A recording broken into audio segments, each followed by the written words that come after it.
Hello, ladies and gentlemen. Welcome to Wild Wasteland. As always, I'm Dean Maldonado, and we have with us Michael Johnson. Yeah, the other host.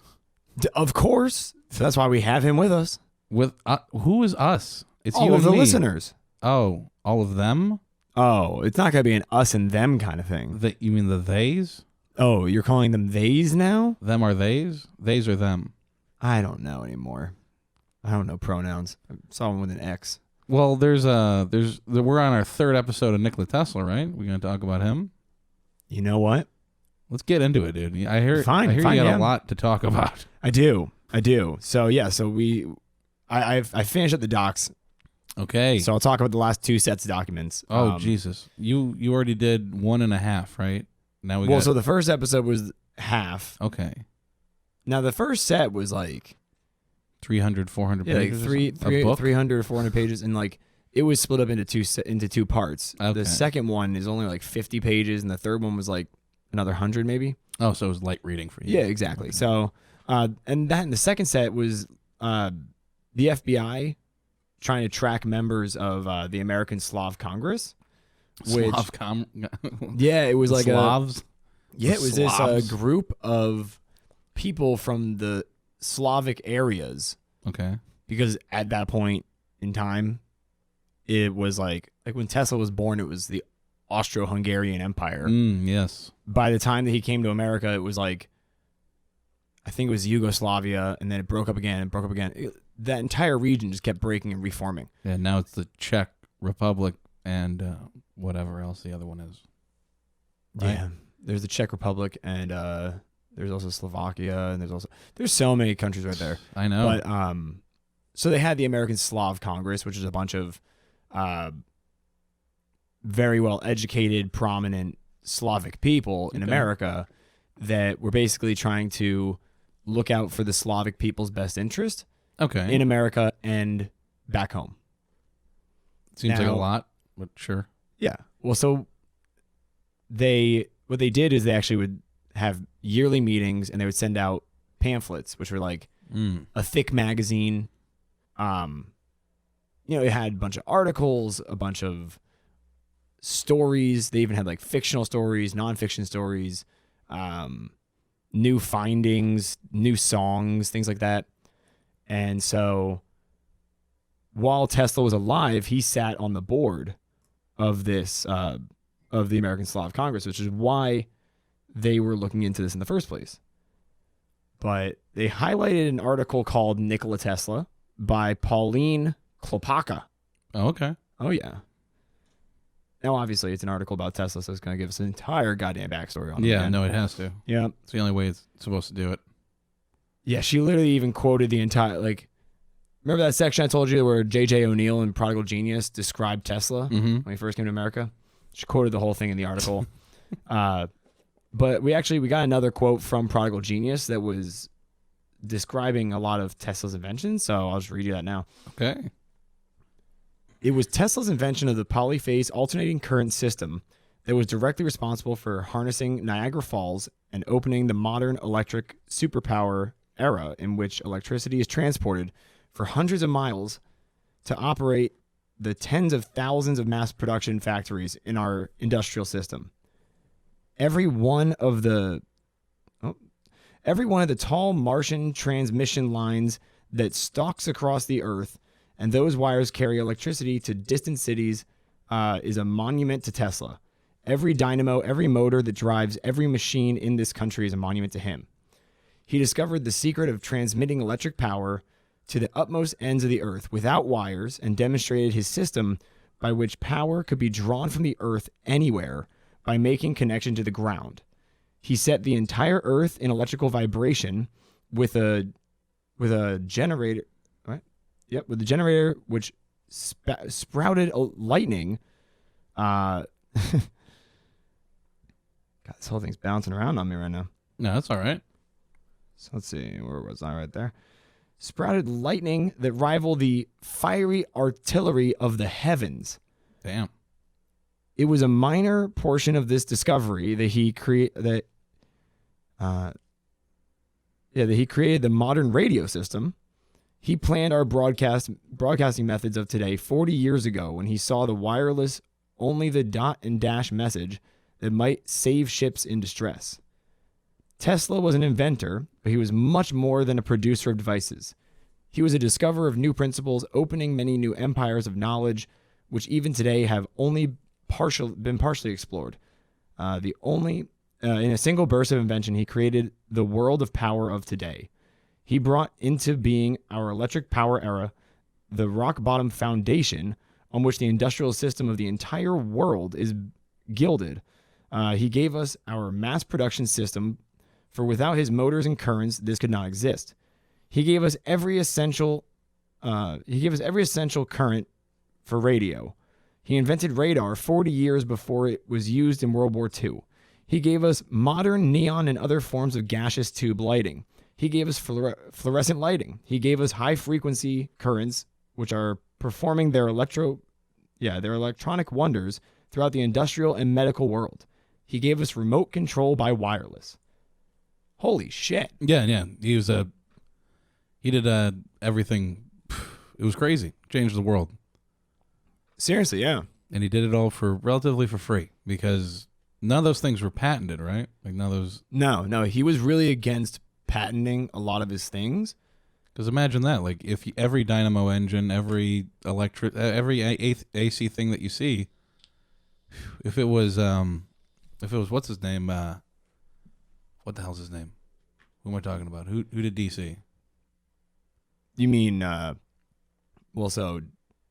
Edison? Yeah, if it was Edison, all that shit would have been it would have been under his control. Yeah. I mean, just like the now first don't get me wrong. cameras. Don't get me wrong. I mean, Tesla did copyright.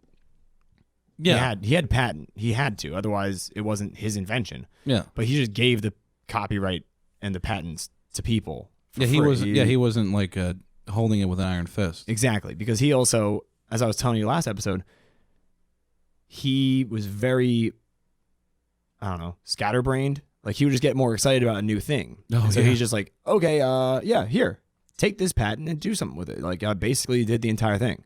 Yeah, like kind of like you and me. Where we have ADD, where we're like, yeah, we want to do. Oh, what about that thing? Yeah, but that thing's even cool. Well, That's fair.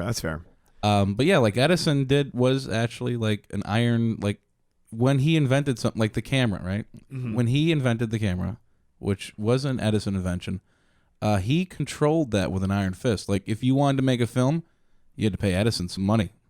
Wow. Just to make a fucking film, mind you. Now, like Thank he had no God. creative control. Well, thank God that he did not make the telephone.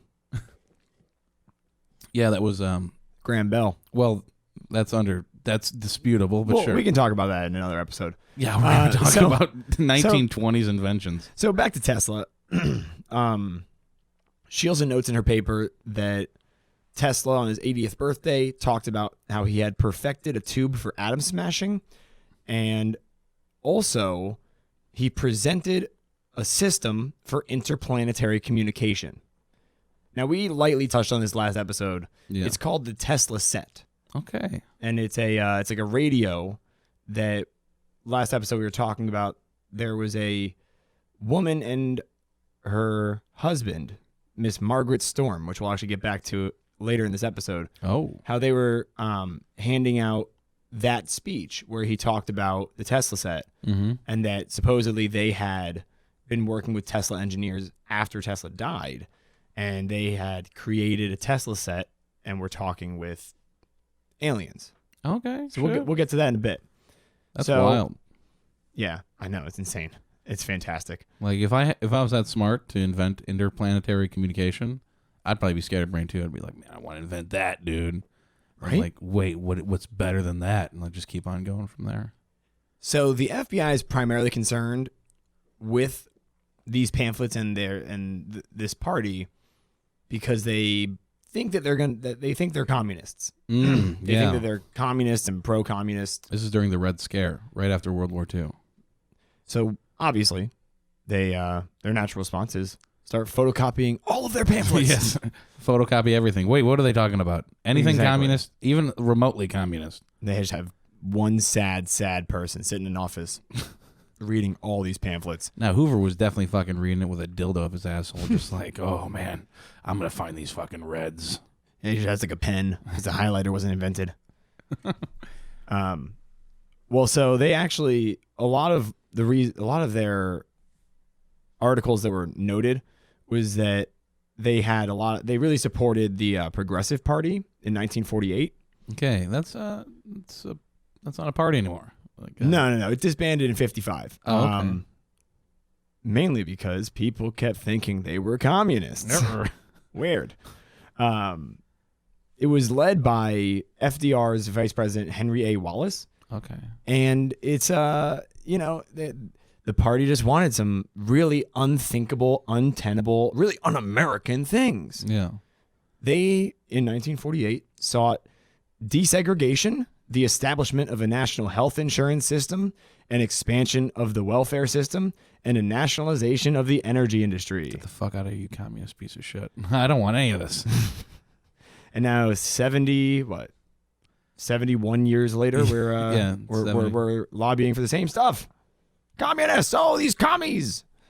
My favorite thing about the entire thing is that I was very confused because the first page of the second set of documents was just like the last page of a random ass interaction.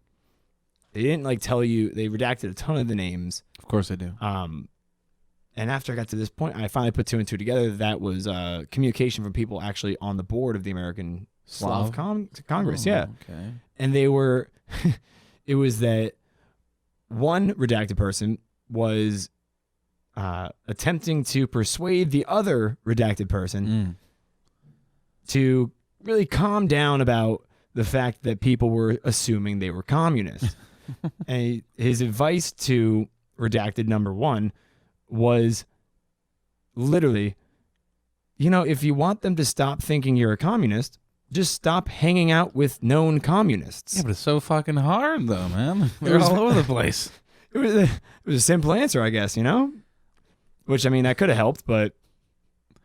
I love that mentality. That's like a dad mentality. Like, you keep hitting yourself in the face? How about you stop hitting yourself in the face so much? It's like, yeah. No, it's circular logic. Reminds me of, from Mike Myers' Love Guru. Oh. One of his books is titled, Stop Hitting Yourself. Stop hitting yourself. Seriously, why are you still hitting yourself? Yeah, Mike Myers' crown achievement, cinematography. Was building a Vern Troyer-sized office. I never saw Love Guru. Oh, you got to check out that movie. It's fucking incredible. So, now we start finally understanding why the Office of Alien Property took Tesla's items. It's because they thought he was sympathetic to communists. Yeah. Well, he was also an alien. We'll get to that. Yeah, they thought he was a communist sympathizer. Now, in an office memo from 1951, which, here's the thing. I was watching the Mueller testimony. Yeah, that aired today. It did. But all of the press leading up, one of the big things they were focusing on is the fact that there was a Department of Justice office memorandum, an office memo, that was the reasoning behind the fact that you're not allowed to indict a sitting president. And it's that powerful of a thing. And so when I'm reading these office memos, I'm like, holy shit, this isn't just a form letter. Mm-hmm. This is has enough weight to affect something like the Mueller investigation. Wow. That, 30 years later, after that one memo, they're still holding to it. So, jeez. So the FBI disclosed in this 51 memo that they talked to Blois Fitzgerald, who... What? Blois? Yeah, Blois. Bloyce. Okay. He actually... That's a communist. No. He was very American. Good. I like him. If you remember from the first episode Oh my God. on Tesla, Yeah. you remember that lab assistant that called in to the FBI and told them about like different shit? And he was the one who I was like, oh, that sounds like if Elon Musk was a time traveler, that would be him, because he kept wanting Tesla to basically roll out a plan to gain excitement and then sell the first bit to monetize and kind of bankroll and fund the rest of his stuff. Which is what, as you would do. Which is what the Tesla company does for all of their cars. Yeah. Turns out that person that they never named is Blois Fitzgerald. Oh, okay. Mm-hmm. So if you're listening to this chronologically, which you should be, you're welcome. You can pop that in your notes. Yeah, exactly. We finally found out who he is. So Blois stated he had been an associate with Tesla in the Army, and that the Army believes Tesla's death ray is the only defense against atomic bombs. They also learned that naval authorities made microfilms of all of Tesla's papers. Senator McCarthy furnished the Bureau 5 communications received from a redacted person. Oh, damn it. Which pertain primarily to Abraham Spanel. Oh. So Spanel, the guy who was in the room with Tesla when he died. Okay. His like friend. This individual that the FBI at length this individual mentioned that the FBI at length in these communications pointed out that Mr. Foxworth had been called in on the Tesla case, but was killed shortly thereafter. By who? The government? FBI? Well, Foxworth, I also didn't know who he was at this point. I found out later he's like an assistant director in one of the many bureaus. Oh, okay. Pretty high up. Yeah, he was pretty high up. And it said that he further stated that he was associated with Fitzgerald, as such came in touch with Tesla, said the FBI investigated this matter, but their hands were tied. Then there was nothing the FBI could do, as they had been stopped from a higher level, that Harvey Roth, the FBI agent who he had dealt with, resigned and requested, redacted, never discussed the matter with him again. Said, quote, that he had a wife and family to consider, and that the last hope was Congress. Jesus. Mm-hmm. So it was the Senate that got rid of him. Well, that was given to the FBI in September of 1950. Oh man, that was like when the MK Ultra stuff was going around. Like, oof, the government definitely could have made you disappear back then. They could do it today too, but they just make it look like you got robbed. Or like you were like a crazy guy trying to shoot people. Yeah. Look at Pizzagate and the Hillary Clinton assassinations. Read into Pizzagate. They named it Pizzagate to keep it stupid. Exactly. Yeah, I think. That's why they're calling everything Gate nowadays. Mm-hmm. They literally called the R. Kelly trial Kelly Gate. I'm not kidding you. They called the crocodile being stuck in the lake in Chicago, they call it Croc Gate. They call it Gator Gate. They're just adding gate to everything. It's stupid. Yeah. Can't wait until it's Wasteland Gate. I love how they do that too, because like people are like, oh, you get it? Because like of Watergate? And you're like, yeah. Do you know why it was called Watergate? And they're like, yeah. You say it. And you're like, yeah, because it took place at the Watergate Hotel. Yeah, the Watergate Hotel. With the DNC, what was it, the DNC convention? Yeah, it was where their offices were. But like, it's the only reason it had gate attached to it. Yeah. Because it was the Watergate Hotel. It had nothing to do with a person named Water. Or water in general. Exactly. Like, it's just stupid to take gate and add it to something and be like, oh, now it's like Watergate. Yeah. Yeah, I feel like that's a modern invention, too. I don't think they did that since Watergate. No, they haven't. Like they didn't call it Clinton Gate. They didn't call it Lewinsky Gate. They didn't call it Blowjob Gate. You know, like, it's ridiculous. The Dress Gate. They didn't call it Cum Gate. Yeah. Murder of Diana Gate. Ooh. That's because that's not a conspiracy. No, that's proven fact. So the FBI then in this memo said that Spanel was pro-communist. Mm-hmm.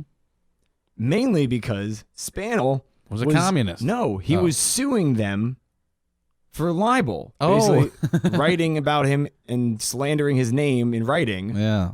which they did it right there. Yeah. He was suing them for $6 million. Oh yeah, no, that's definitely a communist. Get him out of here. So they then confirmed that Harvey Roth did resign, and his excuse was he just realized he wanted to go into the toy business.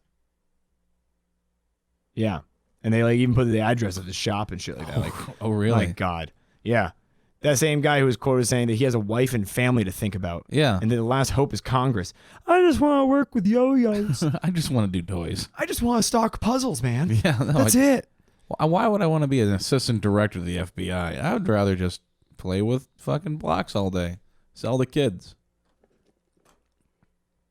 And so, because this entire report was spurred by them being sued for libel, Yeah.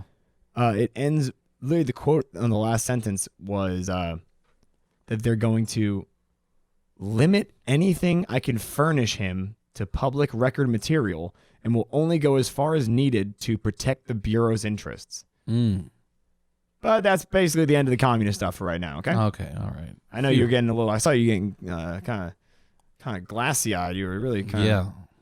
No, it was very entertaining. Wasn't it? Yeah, your drool would beg to differ. I was drooling over it. That's a good thing. I just love how, I mean, because it's so easy to forget. And like, I forgot till I was reading through this shit again that like this country was so fucking riled up and terrified about communism and like. Yeah. Well, also add in the civil rights movement at the time. Like, yeah, like there's a lot going on in the 50s. But if you wanted to 60s. look at like a true witch hunt, like look at. Yeah, the blacklist, the communist blacklist. Yeah, like the searching for the communists. Oh my God, that was a witch hunt. Especially within the FBI. That's why we keep on bringing up Hoover. That was his main goal was to, and at the time, I don't know. Like it's with hindsight, you get a different point of view. But I imagine back then that would be terrifying because Korea's going on. Yeah, they just lost half of it to the Communist fucking party. Yeah, you just got back from war. Yeah, that most of these people got sent to at like 16 and 17 years old. You don't want to fucking do anything. Like, come on, man. No, now they're telling you have to go to Korea for communism. Weren't we just allies with those assholes? Right. But when the Iron Curtain goes up, like, exactly. Like that'd be a scary time. I kind of get it. That's why I have to laugh when like I hear when I'm watching interviews with our president currently. Oh, when Trump, like when Trump goes and he's like, there's never been a bigger political witch hunt. I'm like, yes, there has been. He's like, no president has ever been tougher on Russia than I have. I'm like, what about when we didn't acknowledge their existence for like 30 years? Yeah. And their entire country fell to shit because we wouldn't send them anything. Yeah, no, and they got stuck in the 90s for like 12 years. No, they got stuck in the 80s. They got stuck in the 70s. Like Russia in 1990s was essentially Germany in 1970. Yeah, and like that's being tougher on Russia is letting them fall apart. Like Jesus Christ. Like it's funny how we dealt with a lot of that the east west thing. West Germany. We just put so much money into East Berlin. West Berlin. We just sunk in so much fucking money to make it look like. Oh, it's fantastic. Before they built the wall, which is a wall is always a good idea. I guess so. Before they built the Berlin Wall, East Germans would go over to the West Germany and be like, "Wow, this is fucking amazing. Why would we want communism when capitalism has all the everyone had new cars, everyone had good jobs, everybody was like having a good time." And while on their side of their side, they had to wait in line for bread. Yeah, and kids were building. We're using building blocks, using just bundles of money. Yeah, because hyperinflation. Yeah, everything went to shit. So this brings us, and this is why I'm saying we're basically past all the communism bullshit, because we're into our third and final trove of documents. Oh wow! What were you like mentally when you broke into the last batch? Very excited because I know this is literally the beginning of. The third set of documents is, miles further in just being known throughout society than anything else in this. Simply because you remember how I was saying they had the TV show and the TV show was quoting like the 80 trunks and stuff like that. Yeah. That's from this section. Oh, okay. In our third and final trove of FBI documents, it starts with literally the most noted piece of evidence in all of the documents, which is called the Interplanetary Session Newsletter. Now, it came out, it was put out June 14th, 1957. That's a good year, man. 14 years after his death. And I'm so sorry. Uh-oh. But I have to skip some of the news, some of the newsletter. Why? I really do. What happened? It's redacted. No, it's all there. In this point of documents, there's like very little redaction. Okay. This is all getting wild and crazy. Mm-hmm. It's just juicy. Oh, a little too. It's juicy. so goddamn juicy that I tried to make it concise enough to put in this episode, and I ended up writing an entire second episode for it. So we'll put that out as its own side story, because holy shit, it's the excellent adventures of George and Dan. It's going to be a fun little trek through time. So we're ignoring George and Dan right now. We have to, because they mentioned them again because they're promoting. The two of them were on a press junk and they're doing a bunch of speeches. So okay. Part of the newsletter was saying who they are, where they're talking, and why you should go. Okay. So I'll skip to Margaret Storm. Oh, Margaret. Yeah, you were talking about her with me. What's going on with Margaret? So now I love this is that with the documents, then they're on Adobe. I can just like cut out the actual documents, so I don't have to keep retyping all their shit. Oh, that's awesome. And for the listeners, I do want to say, I'm sorry if my quotes go long, and they get kind of boring, but I have a big pet peeve against of people who like cut things up.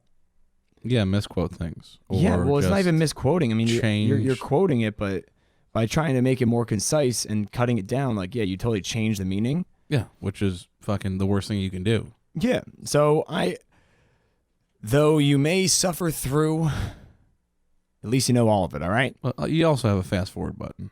No, you don't. Don't tell them about that. Yeah, you can also listen to I paid Apple a lot of money to take that out of every single one of our episodes. And now you're trying to give them the option? No, I usually fast forward the episode by 50% anyway. Oh, you son of a bitch. We actually record for 2 hours. We talk really slow. So Margaret Storm has been assigned to work with the space people as follows. She is writing a book, Return of the Dove, a story of the life of Nikola Tesla, scientist, and the part his inventions will play in the new age. Much of the data for this book has been supplied to Mrs. Storm through transcripts received on the Tesla set, a radio-type machine invented by Tesla in 1938 for interplanetary communication. Tesla died in 1943, and his engineers did not build the Tesla set until after his death. We talked about this earlier. Yeah. It was placed in operation in 1950, and since that time, the Tesla engineers have been in close contact with spaceships.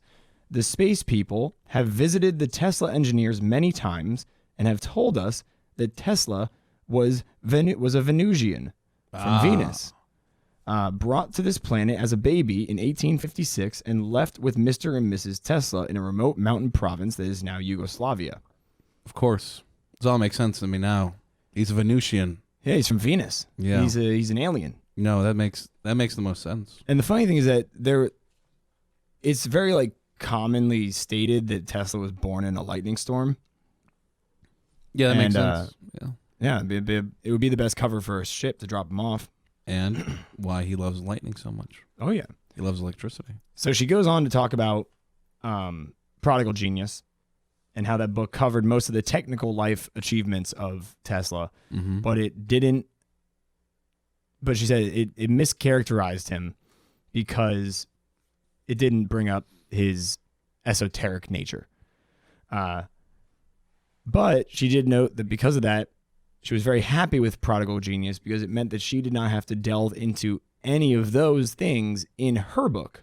Ah, perfect. And remember, this came out on the 14th of June. And so she offers a sneak preview of her book because she wasn't going to finish it by the publisher deadline. which was which was June 30th. She had like 16 days, and she's like, I'm not going to finish. So here's one page for you. Jesus Christ. Just so you guys know, you're still excited. Publishers were rough back then. Goddamn. Got 16 days to write a book, or else we're not going to do it. So sections will also cooperate by offering it to the members, whatever. It was just saying that, like, this book will be taken on a tour around the nation, and other places can offer it for their people to read. Our world situation is not hopeless by any means, although the space people bluntly inform us that as a race we are too lazy. Spiritually, we must become more potent if we are to hold this planet together against the dark efforts of the forces to blow it to bits. So let us look for the good news.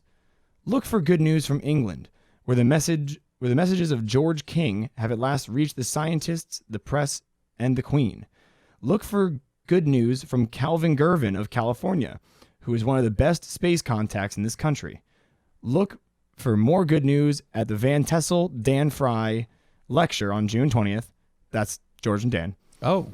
We hope to see all of you there. I told you they're plugging them. Yeah, they're on a The ballroom seats about 1,200. And we must put forward every effort to get behind these speakers and support them. Then on July 1st, let us keep our eyes on the skies. The space people are going to make every effort to give all of us a chance to see the ships. However, if the military uses jets in large numbers to chase the spaceships, we may not see them. As citizens, you can urge the government to be more cordial to our visitors. Now for some unpleasant news. This has been transmitted from Mars Sector 8 through George King in London. We have to begin paying off our karmic debts in the form of disease, which cannot be abated unless we discontinue the nuclear experiments. However, to help all of us through the coming period of epidemics, the space people have placed 4 space stations in orbit around the Earth. They will start magnetizing the Earth at midnight, July 21st. Through meditation, we can absorb these healing rays. The Martians have clearly indicated that they are just about fed up with our depravity on this planet. Apparently, even space people have can become impatient. I thought you were going to say can become cunts. Basically, but impatient. Wow. Yeah, Isn't like, that insane? I hate that shit. You know, all these like alien, like hippy dippy people. Like, oh, yeah, aliens are saying that we're ruining the planet. You know. Well, I did watch a documentary that came out in 2017, actually, on UFOs. Yeah. And it was really good because what they were doing is they were interviewing these military pilots who are in like their 90s. And so they're not really worried about talking about any of this shit anymore. Well, also the Air Force changed how you can report UFOs now. Really? You can report them now. You know, in the last like year or two, there's just been a fucking Air Force pilots are coming forward and saying, there's a bunch of lights happening all the fucking time. We have no clue what these things are. Mm-hmm. Are they enemies? Are they ours? No one tells us. And now the Air Force is allowing them to report on it. And you can actually find a flood of reports now from airmen. That's awesome. But yeah, those guys we're talking about, you know, there were a lot of times they would be out in training. In the ocean? Just anywhere around the world, training with a new jet that's supposed to be literally the fastest thing ever created by man. Yeah. And they get outmaneuvered. And they get outmaneuvered in the air. Yeah. Which, to me, this points a lot towards, because one of the things that they also discussed was that it really started becoming a bigger thing once after the first atomic bomb test. Yeah. And that they even noticed that if an atomic bomb was ever shot towards the sky in that time, that they actually had noted multiple occasions of a craft coming and shooting a beam of light at 3 or 4 different parts of the missile, and the missile would just stop and just fall out of the sky and would be deactivated. And so basically they thought that you know, the aliens were not happy with humans because we were experimenting with nukes. Yeah. And that their big concern was that they just wanted to make it so he could not shoot out of our planet. Ah, they were like, just Hiroshima, Nagasaki? Just keep it inside the planet. That's fine. Just don't you dare get it out of there. Exactly. Yeah. So, I mean, how do you follow that up, right? I have no idea. I mean, come on. They just had a document telling us, relaying that there are space people who have been talking with humans for a long time. We have contact with people from Venus, with Martians, with Venusians, that Tesla was a Venusian. Mm-hmm. I mean, this brought me onto that other woman that I was telling you about. What's her name? Margaret. That's Ormacon or Oh, Orcon? right. The other Venusian. Yeah, the woman from the 70s. She was born. She was supposedly she took over the girl's brain in 1955. Okay. Yeah, And she was a 67. Venusian. Yeah. So some of this is kind of when you extrapolate and you kind of look at the giant picture of all of the reports, like they don't know each other. They're Yeah. reported on in different decades, if not centuries, and their stories line up date-wise too. It's crazy. Yeah. No, that's crazy. That there's Venusian astral beings and Martian beings communicating with humans to try and stop us from doing stupid shit. Well, don't worry. The FBI doesn't let us down. They give us some more good. juicy shit. What are they done? What are they on now? Well, they're really what they're trying to do is they're trying to find Tesla's stuff at this point. Okay. The 80 trunks? The 80 trunks, and I'll tell you about that in this. So we get a memorandum from Mr. Foxworth Oh. in 43. Now it says Mr. Spannel gives his address. Telephone conversation with the writer during the late evening of January 8th, 1943, stated Nikola Tesla was one of the world's most outstanding scientists, particularly in the electrical field, who had passed away on the 7th at the Hotel New Yorker, where he maintained his residence. During his lifetime, conducted many experiments in connection with wireless transmission of electrical power of what is commonly called the death ray. Spannel further stated that the notes and records of Tesla's experiments and formulas, together with designs of machinery necessary to vitalize them, are among Tesla's personal effects, and that no steps have been taken to preserve them or keep them from falling into the hands of people unfriendly to the war effort of the Allied nations. Spannel continued by saying that a distant relative of Tesla, Kosnovich, who was not liked, is trying to obtain these documents. Mm-hmm. Spannel believes that there is a strong likelihood Kosnovich making the material available to the enemy if he is successful in obtaining them. He advised that he is engaged in some kind of governmental work connected with the war effort, which causes him to spend about 5 days each week in D.C. And because of the connections, have made him has had him deemed fit to to telephonically call G2 headquarters in Washington, D.C., as well as Mr. Borkin, remember that guy from earlier? Yep. Of the Department of Justice. He stated that Borkin advised him that Borkin, would immediately make the information available to the Department of the FBI and advised Spannel to lose no time in taking steps to see Mr. Tesla's personal possessions were not disturbed. Oh. A few minutes after this conversation, with Mr. Spannel again telephonically contacted the writer and advised that he had been in telephone communication with Dr. D. Lozado, one of the advisors of Vice President Wallace. After talking with Lozado, Lozado, called back to Spannel and told him that the government was vitally interested in the effects of, and particularly those dealing with, wireless transmission of electrical energy and the death ray, and for Spannel to lose no time in doing all he could to preserve them. So the vice president's aide told Spannel on the phone the day after Tesla died. Yeah. Okay. He's like, we want everything on electrical energy. We want everything on the death ray. Get it quick. Make sure you get it quick. Yeah. I can definitely understand that. This is this is big shit, right? Because this proves that the FBI, literally the day after Tesla died, confirmed with multiple agencies that we want this stuff. You need to get this stuff quickly and make sure no one else can have it. At the same time, you remember those first couple 100 pages of them literally telling the family? Yeah, telling everybody. World, we have no interest in it. We don't want it. The Office of Alien Property got it, but there was nothing that good in it. So really, we're not really talking about it. We're just gonna stay there for the family. Yeah, the family.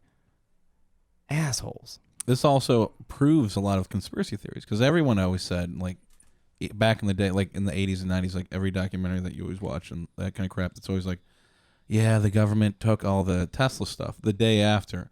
And everyone's like, all right, buddy, kind of like, that's kind of conspiracy theory. Oh, they're crazy. But like, here's an FBI document. No, not the vice president's assistant right? There's the vice president's assistant who wrote this, or the FBI. It came from, so he was an assistant of another department of the investigations in the FBI. Okay, so somebody high up, like he's in the FBI. That they're showing that there's extreme interest in it. The day after, exactly. His body isn't even cold yet. No, not even on the slab. He still smells like sausage. And technically, this was written 2 days after because it's talking about what happened the day after in detail. It says in the last conversation with the writer Spanel, advised that a young man by the name of Blois Fitzgerald, sounds familiar, an electrical engineer, had been quite close to Tesla during his lifetime, and in fact was the prodigy of Tesla. Wow. Spanel said that Fitzgerald was in New York City and would be in contact with him shortly. At the time, he would have Fitzgerald call the writer. So 10:30 p.m. on the 8th, Fitzgerald telephoned the writer, stated that he had a great deal of information about Tesla and his personal effects and would like to call at the office and give the writer the benefit of his knowledge. So he calls back at midnight. Says, Tesla, native of Serbia, came to the United States late 19th century, became famous for for the nuclear power plant, for the Niagara Falls power plant. It wasn't a nuclear power plant. Exactly. It was just a dam. No, he was very against nuclear. Really? Interesting. Tesla hated nuclear. I wonder why. Do you know why? Yeah. It's because, and we'll get to that in a bit, it's because he really just felt that people didn't understand it and that they weren't getting the energy from what they were thinking they were.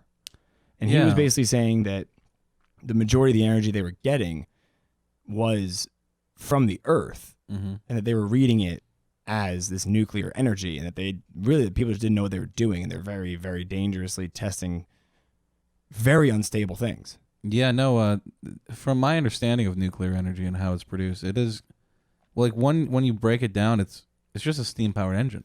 It is. They just put something that will make water constantly really hot. Yeah. It's like, for a long time. It's like, wait, it seems stupid. Right? It seems like, wait, it seems very dumb.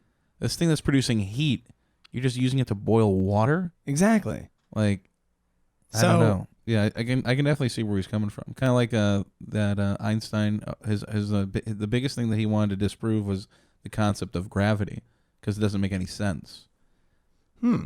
Like, nothing in nature, nothing in the universe pulls something towards it. It always pushes something away, because pushing is a lot easier than pulling. Yeah, I mean, that's why every propulsion thing on this earth, this is what we were talking about with Bob Lazar. Yeah. Is that all vehicles push something out to move themselves forward.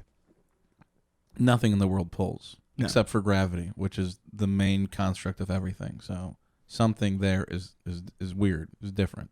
Yeah, something's just not sitting well. So to substantiate this, Fitzgerald displayed a great number of old newspaper clippings and an album of letters written congratulating Tesla on his 75th anniversary. The letters were from world-renowned people in the scientific field. Tesla, by reason of his wizardry.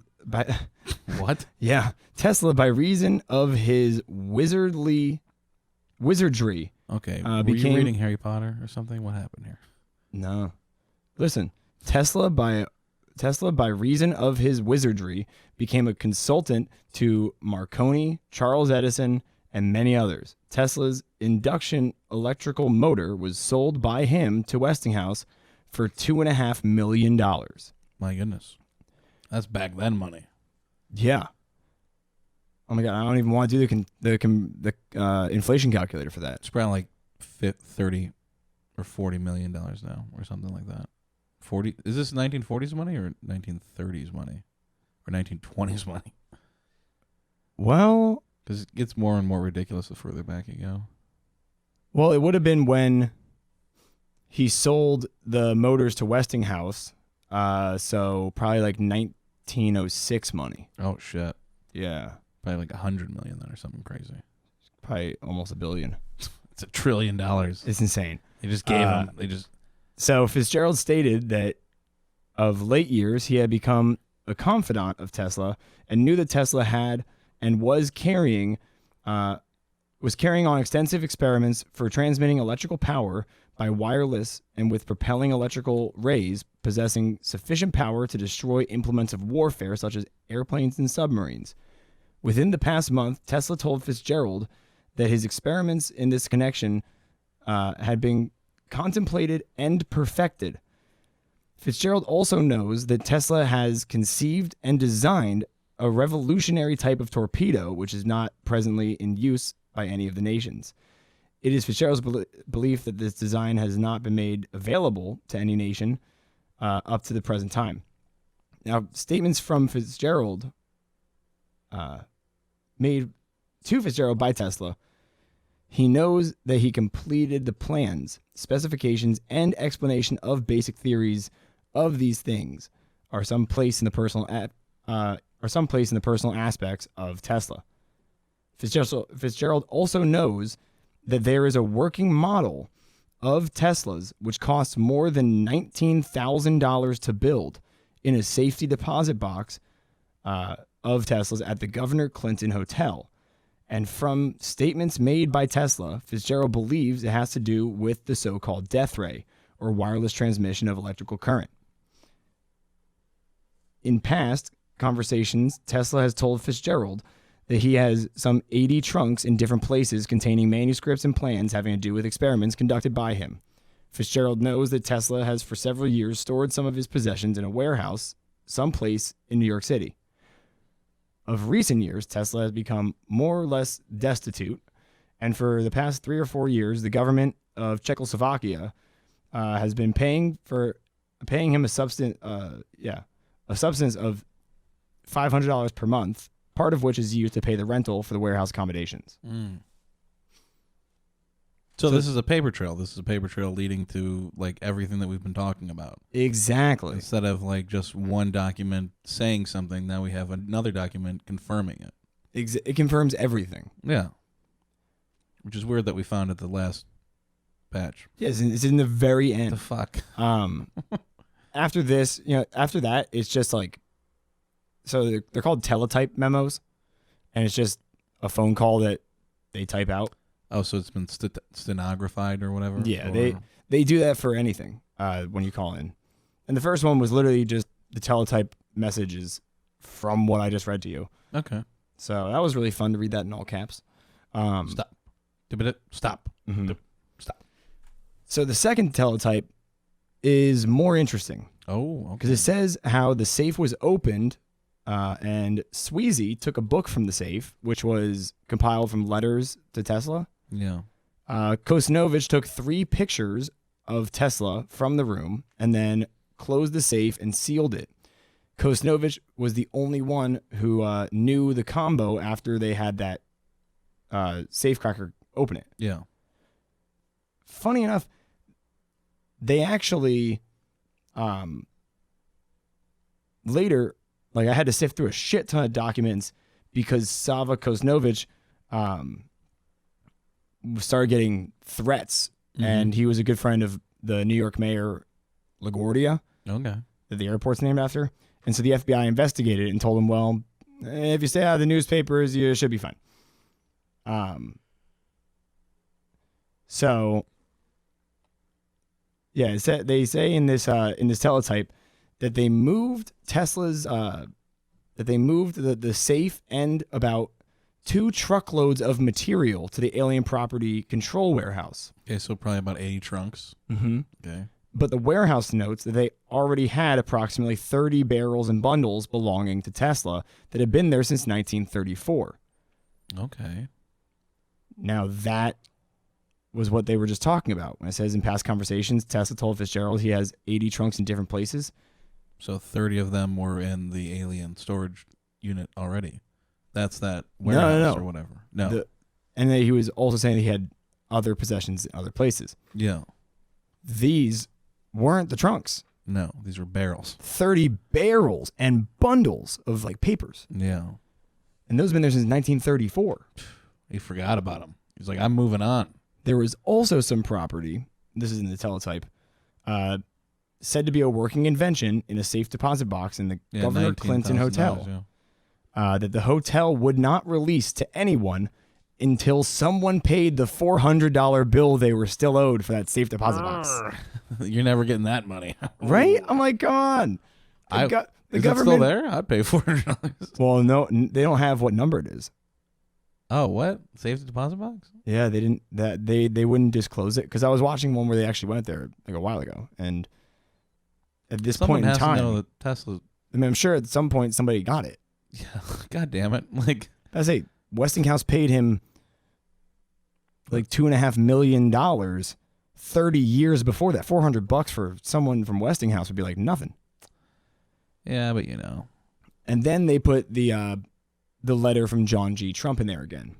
Now, I kind of breezed over this letter in the last episode. Yeah. Because it starts with him saying that so John G. Trump was the head of the Department of Alien Property. Yeah. And his job was to sift through all of Tesla's items and report back if anything was worthwhile. Mm-hmm. So that's all we really covered last time. Yeah. What I really want to get into is the exhibits that he gives. He lists out these exhibits, exhibit A through, I want to say like Q? Yeah, through Q of things of note. So exhibit A, it discusses high voltage DC power and Tesla's wireless tower. Okay. Exhibit B, documents showing the calculations of the explosive power of certain compounds and the possibility of transmitting power through mechanical vibrations in the Earth's crust. Yeah, the rod idea. Yeah, but it was the calculations and schematics for it. Yeah. Of how it would work. The actual math for it. Mm-hmm. Okay. Exhibit C, 41 pages on new theories of capillarity and surface tension. No idea what that means. Well, at least surface tension. You know, like how, I mean, if he had found new shit on surface tension, we could have, you know, really revolutionized a lot of water. Yeah, things we do with water. I mean, boats, all the Navy, all the torpedoes, all that shit. Like, would have revolutionized that entire part of the industry.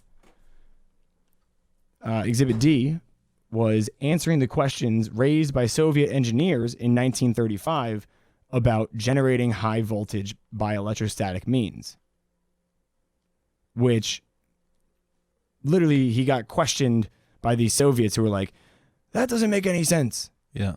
Why would that ever work? And so this entire thing was him answering and breaking down how to do it, how it works, why it works. And then keeping it for himself. No, I mean, I guess he just never sent it. It was a letter he just never sent. Fuck him. They're still waiting. Exhibit E is another letter detailing how to send energy through the Earth's crust. A lot of energy through the Earth crust. That was his earlier work. Oh, okay. That was all. The whole, like, if you have a rod and you can put it on the ground, I can send you electricity. Yeah. Yeah. That was the earlier work before he went and started working on sending electricity through the ionosphere. Yeah. Which he was talking about the ionosphere before it was scientifically noted.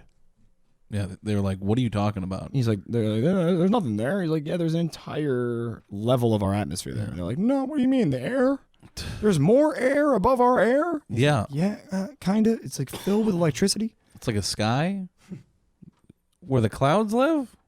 Yeah. No, above that. So Exhibit F is called The New Art of Projecting Concentrated Non-Dispersive Energy Through Natural Media. Oh. which is an undated document by Tesla describing an electrostatic method of producing high voltages and capable of very great power. This generator is used to accelerate charged particles, presumably electrons. Such a beam of high-energy electrons passing through the air is the concentrated non-dispersive means, which energy is transmitted through natural media. As a component of this apparatus, there is described an open-ended vacuum tube within which electronics are first accelerated. So, literally, it's the schematics of how to send energy and not lose the energy while sending it through the air. Oh, okay, yeah, because I imagine there'd be a lot of lostness. Yeah, no, they would lose a lot of the energy. Yeah, It would be same a very, thing with like cables. It'd be a very inefficient process. Yeah, the only thing that you have lossless signal strength, I think, is through what's it? Fiber optic cable. I think that's the only way to get. You can go on infinite because Wow. the way that it is, like light can just travel forever in it. That's crazy. Like every copper wire, everything else, there's a loss. Yeah. Well, I mean, electricity can't always go where you want it. Unless you have a rod in the guess ground. so. Yeah. Then you can just send it anywhere. So Exhibit G is an article on Tesla where he's describing Exhibit F in detail. Exhibit H are letters to representatives of the British government. And I put 2 and 2 together and found the dates, and those letters to representatives of the British government was when he was trying to make that deal with Churchill. Oh, son of a bitch. Remember? Yeah. He From was the trying first episode. Yeah, from the first episode. He was trying to make the deal with Churchill to sell him this weapon. Yeah. Churchill's like, no. So Exhibit I is an undated memorandum written after Tesla's 79th birthday describing several discoveries which he believed he had made. The first related to a dynamic theory of gravity, which is described as not yet completed. The second stated as a physical truth of belief that there is no energy in matter other than that received from the environment. This second statement, which is discussed at length in this and other writings of Tesla, indicates his belief in the existence of his disbelief in the existence of atomic or nuclear energy. Similar to what we just were talking about. Yeah, so those are all of his writings about why atomic energy is not what you should do. Yeah. You had to figure something else out, bro. Mm-hmm. Exhibit J is another memorandum. Like you could get, like, honestly, you could probably tap into a volcano and get the same effect from nuclear power. Entirely. Probably be even more efficient. Be way more efficient. Because you wouldn't have nuclear waste. Precisely. Its waste is its power. Yeah. It's like we're a bunch of dumb monkeys. It's a self-feeding loop. It's like we're a bunch of dumb monkeys that find the most amazing thing in the world, and we're like, yeah, let's just put a bucket of water over it. Heats it up. So J is another memorandum. This description is as follows. Briefly stated, my new simplified process of generating powerful rays consists in creating through the medium of a high-speed jet of suitable fluid, a vacuous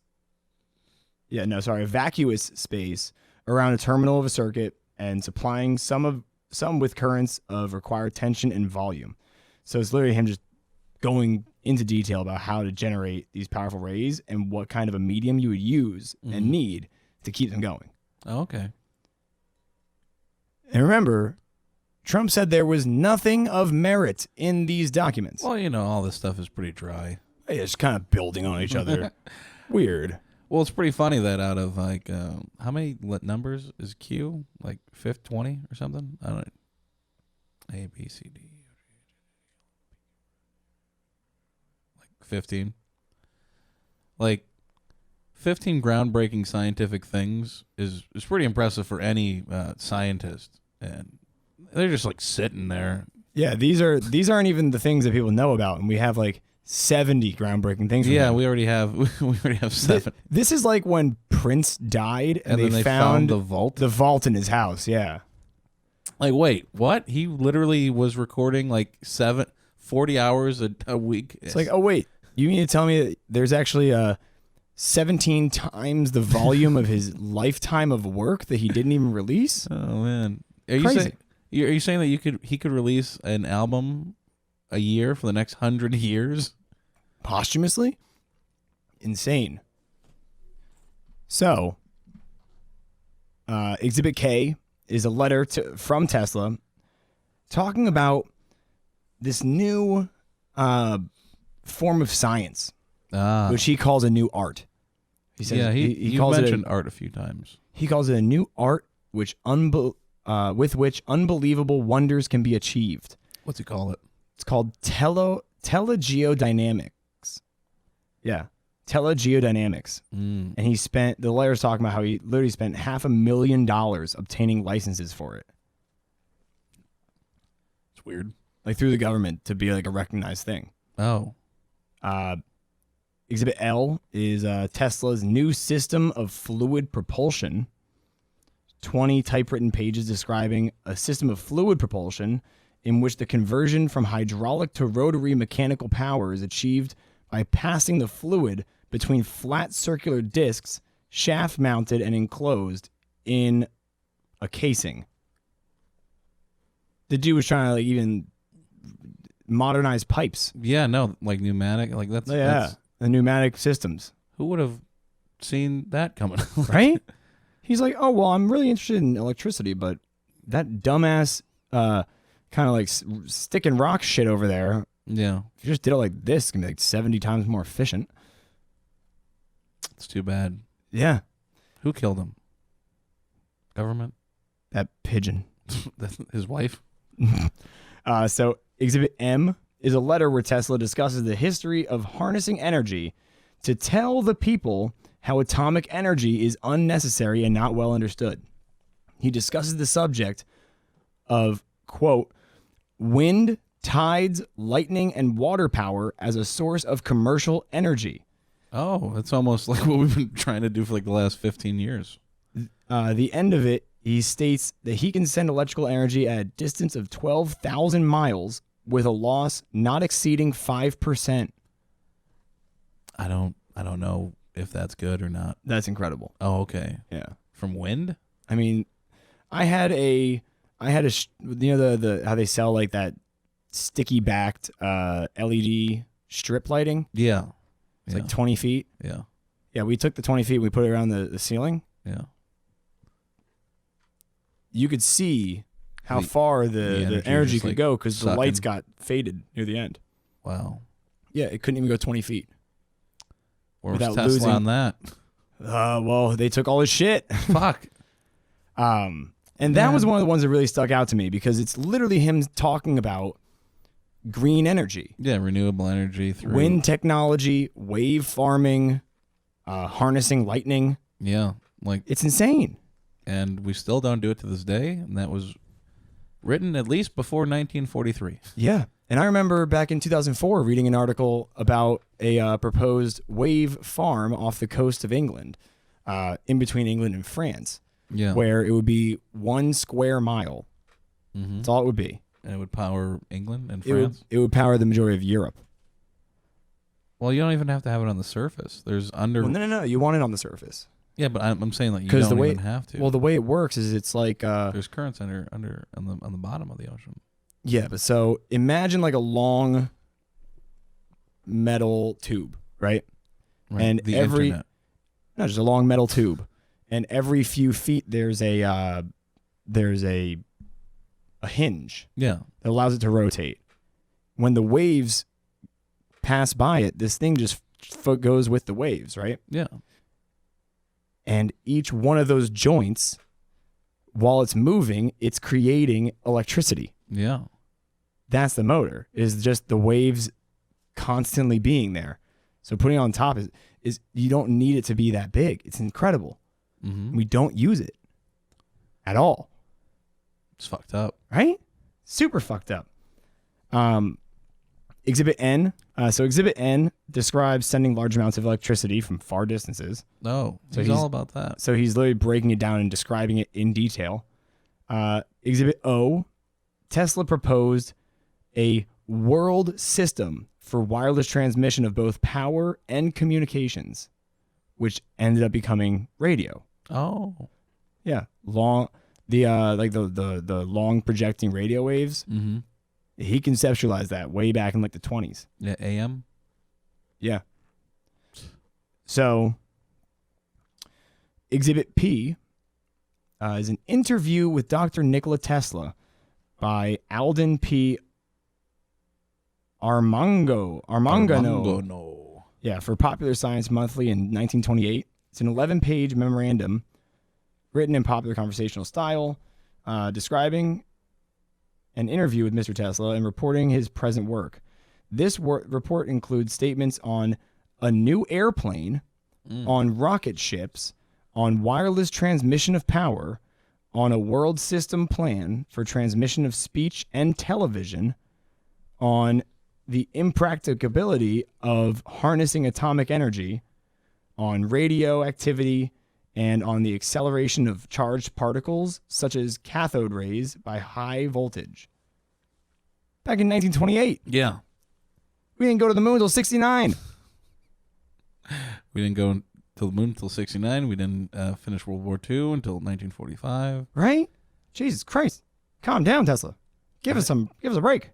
I think that was like during the Prohibition time too. So he was super sober. Yeah. I don't think he ever drank, but Tesla? I don't know. He doesn't seem like a partier. He's a fucking Venetian. Yeah, Venusian. Venusian. A Venetian is someone from Venice. Oh. He might have been from Venice. That's why Leonardo da Vinci is literally, his name is Leonardo of Venice. So Exhibit Q. Oh wow, we Our get last one. Oh jeez. Is an agreement dated April 20th, 1935, between Nikola Tesla and the Amtrog Trading Corporation, Right. in which Tesla agreed to supply plans, specifications, and complete information on method and apparatus for producing high voltages up to 50 million volts, for producing very small particles in a tube of open air, for increasing the charge of the particles to high voltage, higher potential, and projecting the particles distances of hundreds of miles or more. The maximum speed of the particle was 350 miles per second. Jeez. The receipt was for $25,000 fee for the disclosure. And then it went on to talk about their method of the agreement and what happened after that. But 1935, he sold that technology for $25,000. What happened to that technology? These people paid $25,000 in 1935 for this shit. Where is it? It's hard to say. How did this become something that was seen as non-applicable? Well, it's like, the example that I've heard before, like giving a nuclear power reactor to someone in, Victorian era. Like, yeah, they'll might be able to turn it on or something, but they have no fucking idea what they're doing. They have no clue what's going on. And Tesla, a genius, gives a company that... Also, you have to remember, companies are like Google sometimes, where they buy up other competitors and just destroy them. Yeah. Maybe it was the train industry. They're like, wait, you can make something go how fast? No, we need to destroy this technology. We'll give you $25,000. Yeah, fair. That's what happened to all of the trolley systems across the U.S. Yeah, that's what happened. GM bought it, just let it go to shit. And same thing with L.A. They used to have a great transit system. The transit system is coming back now. They've been rebuilding it in the last decade or so. But yeah, GM bought them and destroyed it too. So, and just so you know, the Amtorg Trading Corporation, still around to this day, was the first trade representation of the Soviet Union in the United States. Communist. Established 11 years before this deal with Tesla. So he sold it to the Soviet Union in 1935. And then they made it into spam or something. I guess so. They're like, oh, how do you make an engine work? Oh, I don't know, comrade. But just plug it in. After that Trump letter, there's a memo from 1945 where the FBI catches wind that the Soviet Union is attempting to get their hands on Tesla's items. Well, they already had one. Exactly. They want more. Then they regurgitate the same information up to basically the end of the 50s when really, I guess, people just stopped asking them for shit. Yeah, because, you know, like, how long are you going to ask the government, like, what happened to this stuff? You know, Exactly. they keep sending you, oh, you know, they're running around, you know, 7 years of just fucking around. Oh, no, we didn't touch any of it. No, there's no memos or documents that's going to What are you talking about? come to Just light don't one day. check numbers 5, G, or H. No, check G and H. Just don't check J and K, okay? Just Wait, I don't already check J and checked K. one of the, wait, which one am I not supposed to check? Hey, don't look at J or K Oh, at the storage facility on West 57th Street. You know, just don't check it, don't check please. that one. So, yeah, that was the end of our Tesla documents. But there is one other thing that I do want to conceptualize before we sign off. Okay. Now, you had heard about this. It was very new information to myself. There was an event on June 30th, 1908 Yeah. in Russia called the Tunguska event. Oh, yeah, that one's pretty cool. What does Now- that have to do with Tesla? Well, so why don't you give your synopsis of the event for our listeners real quick? Oh, I think the main theory that they think that happened was an asteroid came very close, because I guess asteroids don't hit the Earth as often as you might think in movies and shit. They actually come really close to it and just explode. Yeah, just burn up on entry. And it looks like a goddamn nuclear, like the Tsar Bomba, you know, the biggest nuclear bomb ever put off. And it like devastated an entire forest. I want to say like a few 100,000 square miles. It was a ridiculous explosion. Yeah, the blast zone was like, it was something like 300,000 miles was like the initial blast, and like the rest went on for like the dust from some of the blast was actually like scattered lightly around the world. But Yeah. so here's the thing about Tunguska, right? Was a world ending event, I think. So I was looking into Tunguska because it was associated lightly with Tesla. Because so the Tunguska event, because there were about 500 plus eyewitnesses of the brightest light possible, which when I was watching an interview with one of these ladies in her like 90s, she was a child when it happened. She was like, we remember seeing a cylinder. Mm-hmm. So there was a cylinder that came down. Yeah. Sorry, they're coming after us. Yeah, the police are here. Oh, God. Oh, thank God. They're just going to Randy's trailer. Oh, my God. I thought they were coming here. I like that. You keep it in. All right, fuck Randy. Oh, fine. Fuck Randy. Either way, so this lady was talking about what happened. She said that they saw a cylinder come down and change its course and change its orientation, and then there was she said it looked like the sky tore open, and that there was a new sun on Earth, and it was lightly above the surface. So, well, that's what alien people believe in the Tunguska effect.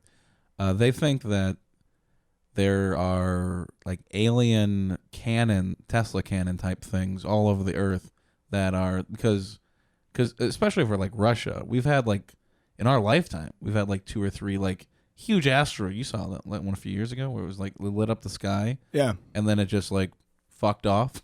Mm-hmm. Like asteroids come at us all the time, and there's these alien cannons or some shit that shoot them down right before they're gonna fuck everything up.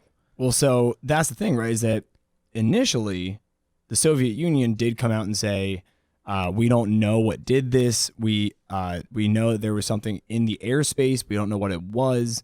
And they initially said, we don't think it's an asteroid. Yeah. After that, they went back and said, oh, by the way, there was this massive asteroid. Would have taken out the entire planet. You're super lucky it didn't kill us. That's it. Because they were fighting their own revolutions at the time. Yeah, they're a little busy. It wasn't until like 15 years later they actually sent people to go investigate, right? Yeah, but that's always Soviet Union fucking practices. Well, no, because they had a film crew, and I was watching the film of their initial investigation, where you can see the full-size trees just flattened. Yeah, like not just a few, like an entire forest of flattened trees. And it all comes from one central spot. Mm-hmm. The weird thing is that there's no impact zone. Yeah, because it never touched the Earth, or that's what they believe. Yeah, but if it never touched the Earth, how could it have flattened all of the trees from one specific epicenter? Because without denting the ground. They said something about the iron core of the asteroid heated up to a certain degree and just caused an explosion. Sure. That's what they say. So, the Tesla theory on this is that because in 1908, when this happened, he was in Colorado. Playing around with light bulbs in the ground. No, he was talking about sending electricity through the Earth and through the ionosphere. Yeah. And he was starting to conceptualize the fact that he could do it very powerfully. That's when he was making the balls of fire in the air. Mm-hmm. And he was saying that he could send those to anything, anywhere, and cause basically a massive, massive explosion. Interesting. When he was talking about doing it on a naval ship, he said the explosion from the change in the frequencies mm-hmm. on every inch of vibration of the ship would have obliterated the ship far, far more than the secondary explosion of all of the bombs on the ship. Yeah. So in 1908, Tesla was actually feuding with this guy who was an explorer trying to find the North Pole. And so people speculate that because Tesla knew he would be in the North Pole, he wanted to show off his newest shit to this guy mm-hmm. and cause something up near where he was in the middle of nowhere to explode in front of him. Oh, shit. To be like, oh my God, Tesla did that. And Tesla would write him like, hey, did you see my little explosion that I sent you? Obviously, I can do it. Yeah. And they think that he missed the North Pole because he wasn't very good at it. And so he sent this beam towards the North Pole, overshot. Oh, he missed. And hit Tunguska because really, if there was a cylinder in the air, that's all he needed. Mm-hmm. Every single molecule of that thing would be vibrating. Yeah. And he would rip it to shreds and cause the biggest explosion ever seen. And they did find chunks of metal embedded in those trees that were laying down. Interesting.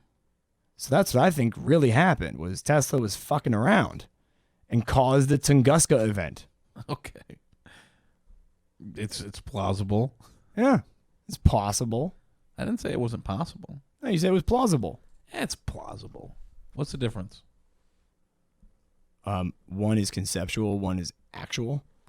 Theoretically speaking, it's plausible. Yeah, I think realistically and historically speaking, it happened. Whoa. Boom. Watch out. Watch out, listeners. Well, thank you, everyone, for indulging me and letting me dump this shit out of my brain. It has been truly a pleasure to dig through the crap for you guys. 458,000 pages. Something like that. And, you always want to stay out there, stay wild, stay vigilant, stay, really, just keep your fucking eyes open. Yeah. Because remember what I said about them cutting material. Go, if you don't believe a newscast, if something seems fishy, watch the full uncut footage to find out for yourself. Okay. If that's the only thing you take away from this. So, stay vigilant, stay wild. We'll see you next Wednesday. Yeah, Wild Wasteland Wednesday. I love you. Perfect. Damn it.